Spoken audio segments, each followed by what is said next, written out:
cars along the way, so families and children are education, your job market. But the end of every train, or the end of the world that we live in, has been so short because of the fact is you wind up with a third of your normal income. Well, unfortunately, the gas pumps don't see that, nor do the grocery stores, nor do the education processes. With prepaid legal, the thing that I've enjoyed and seen today, and I encourage all of you on this call tonight to understand the model that we have in place, is that we had a locomotive when we began. To the back end, we took the caboose away and put another locomotive, because what's chasing you in your business as you go to prepaid legal business is the locomotive is driving the residual income of your business to create opportunities for you, your family, children, and it's an ongoing stream. Ladies and gentlemen, I'll leave you with this tonight. You can't find a business model anywhere in the world today that will allow you the opportunity to transfer that business over to your family members, allow them to live the lifestyle that benefit from your good deeds.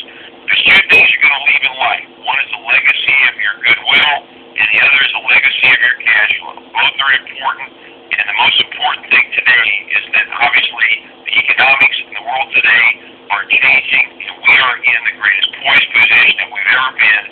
Tonight, all of you on this call this evening are going to become and are the founding fathers of two major industries that will be with us, with mankind, as long as mankind's alive. Thank you for having me. Back to you, Mark Brown and Mr. Stonecipher. Thanks, Dave, very much. And your great income story, your income increasing as those times were tough. That's the same is true for many of our people. Almost all of our top sales associates have income that continues to increase during this recessionary period. Is that an advantage? Let's ask another question. What about retirement? Even though you're employed, can you really count on Social Security? If it's there, will it be enough? Let me ask you a question. Dave mentioned this. What about 401ks? Mr. Stonecipher, I think everybody was probably aware of the Enron debacle. And the big story, or one of the big stories from that, is everybody there lost their 401ks, retirement, income that they had counted on. It was all gone. Another question, what are some areas in which people may presently have jobs but have a reason to be concerned? Well, Mark, one of those areas is state employees. In fact, USA Today, a very recent article, headline, expect lots of government layoffs at state and local level. Up to 400,000 workers could lose their job in the next year as states, counties, and cities grapple with lower revenue and less federal funding, says Mark Zande, chief economist for Moody'sEconomy.com. So state employees is certainly an area of people that have to be concerned about what their future is going to be. Time magazine just recently, in fact, June 17, had an article entitled Inside the Dire Financial State of the States. And we have a young lady with us today that's going to talk about her employment, her full-time employment as an employee of the state, but also starting her business, a part-time prepaid business, and building that business even though she still remains a full-time employee of the state. Cindy, are you with us? Yes, I am. Please tell us your story, Cindy. Hi, thank you, Mr. Stonecipher. Well, as you said, I'm a state worker, and I joined Prepaid Legal about a year and a half ago, but shortly after I joined Prepaid Legal, the governor imposed furloughs on all of the state workers, cutting our salaries by 15%. That was about a little over a year ago. But now he signed an executive order stating that the California state workers will be paid minimum wage for the month of July if the budget's not signed. And so at this point, most state workers don't even know what to expect regarding their pay come August 1st.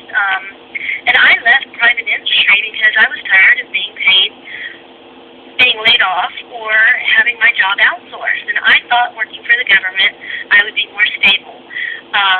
And what I'm finding is that as long as I work for someone else, I'm at their mercy. And so now when I listen to coworkers and they're so concerned about their finances because of the furloughs and their potential cut in pay down to minimum wage, and many of them are in this situation, have exhausted their savings over the past year just to keep up to pay with their bills.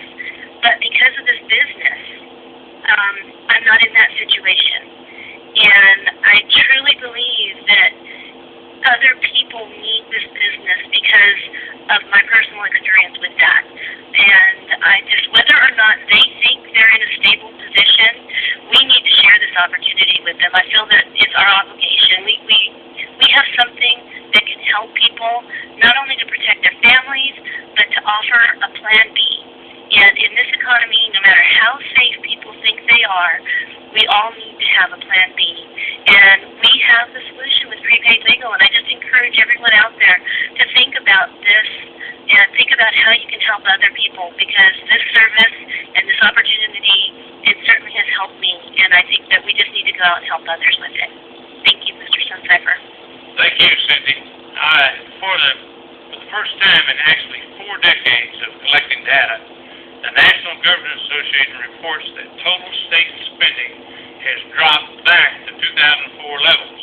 Take, for example, hard-hit Arizona, for example. The state budget has sagged to 2004 levels despite blistering growth in population and demand for government services. What about teachers? Is that a good group to be calling on? Let me just give you a few examples. I think most of you as prepaid associate, you know the Chip Humphrey story. He is a full-time school administrator. He still works full-time, many weeks more than 40 hours a week, but he also earns over $100,000 a year with a part-time prepaid business. He likes being a school administrator, continues to do that, but still earns over $100,000 with his part-time business.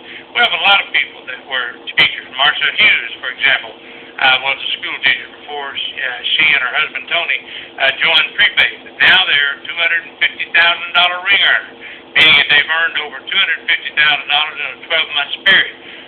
Joy Hayden was in higher education administration. Now she's full-time prepaid, $100,000 and above in a 12-month period of time. Teresa Cohen, master's degree in 3 different areas of education. But she and Frank together today are $250,000 income earners, meaning they've earned over $250,000 in a 12-month period of time. Another one is Wendy Lass, was a special education teacher before she and her husband Ray became prepaid associates. Today, she and Ray earn over $100,000 in a 12-month period of time. So, school teachers, are they a good group to recruit into for a part-time business? Is their future somewhat uncertain? I would tell you that it is. And what I'm talking about is how that you can become immune to the recessions, how you can become immune to the layoffs, the downsizing, the collapse of Social Security, and the disappearing 401ks. And the only way to control your future, your destiny, is to own your own business. And as long as you work for someone else, and that is your sole source of income, they totally control your future, not you. At this time, I want to ask our corporate member and $500,000 income earner, millionaire club member, and many other honors, but Darnell Self to talk with you about some of the folks that he's working with and seeing come into